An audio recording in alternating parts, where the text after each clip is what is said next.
Hello everyone, welcome back to another video from Quick Guide. Today in this video, I'm going to show you how you can log in into your Bandhan Bank account. So follow some simple steps with me. Firstly, open your web browser and in the search bar, search for Bandhan Bank login. And as the search result, you can see on the first option the website of Bandhan Bank.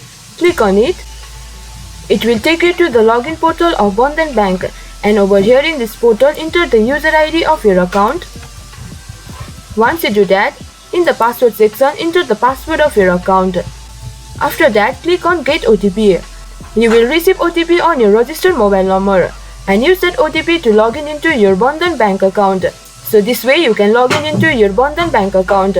And in case if you guys forgot your user ID or password, you guys can reset it by clicking over here Forgot User ID and Forgot Password. Also, you guys can unlock your user ID by clicking over here Unlock User ID. So this much for this video. This is how you can log in into your Bandhan Bank account. Hope you guys understand and find our video helpful. If you did, please do not forget to hit the like and subscribe to our channel. And also hit the bell icon for latest videos and drop a comment for reviews and more content like this. I will see you guys again in our next video. Thank you guys for watching.